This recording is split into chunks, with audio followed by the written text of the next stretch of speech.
Ligayang pagbabalik mga kasolid, pangbato natin si Jerwin Ancahas na yari, Tacoma Inoue, gumamit ng bawal, nagturok, approve ng JBC.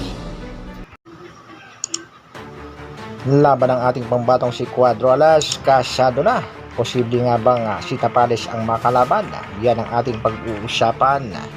Para sa ating unang balita, Golden Boy Promotion, Oscar De La Hoya, excited na sa bakbakang Ryan Garcia kontra Devin The Dream Haney.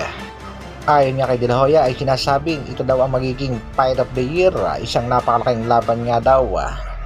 Ang boxing sensation na si Ryan Garcia ay may kartada sa kasalukuyang 24 wins, 20 knockouts, may isang talo. May height na 5'8.5" at 70 inches naman ang reach. Samantalang ang kampiyon na si Devin Haney naman ay may kartadang 31 wins, 15 knockouts, undefeated. Hindi nagkakalayo sa height at reach, 5'8" at 71 inches ang haba. Si Haney ang may hawak ng WBA, WBC Super World Lightweight at WBO World Lightweight title. Banat nga nitong si Devin Haney ay susubukan niyang manockout din itong si King Ryan Garcia. Binanatan niya rin itong si Ryan dahil sa mga bisyo nitong ipinopost sa social media. Hindi nga daw magandang ehemplo para sa mga kabataan. Aminado naman itong si Ryan Garcia sa kanyang mga bisyo at sinasabi niyang hindi naman daw niya pinababayaan ang kanyang training. At nangangako itong si Ryan Garcia na kung sakaling matatalo siya ni Devin Haney via knockout ay magre-retiro na nga daw itong si King Ryan Garcia.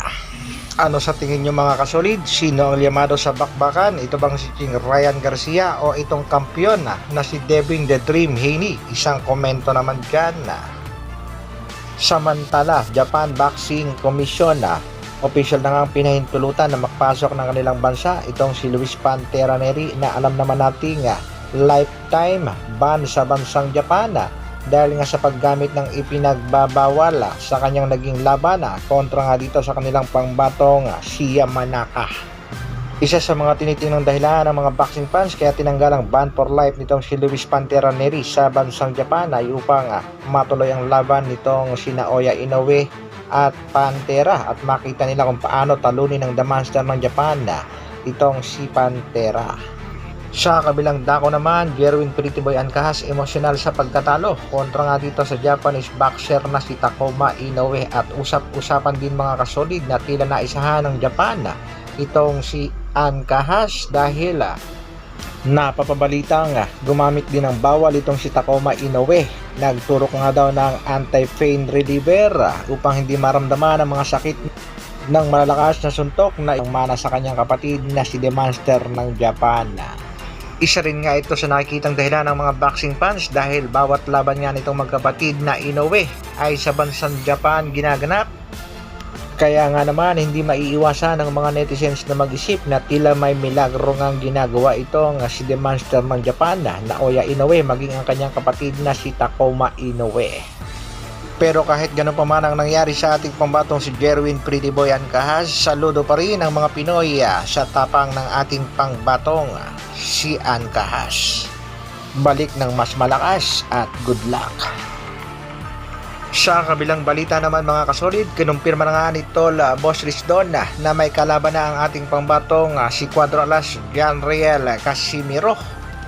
Dahil pumayag na nga daw sa offer ang makakalaban at ang pinag-uusapan sa kasalukuyan at pinaplanchado ay ang venue ng bakbakan.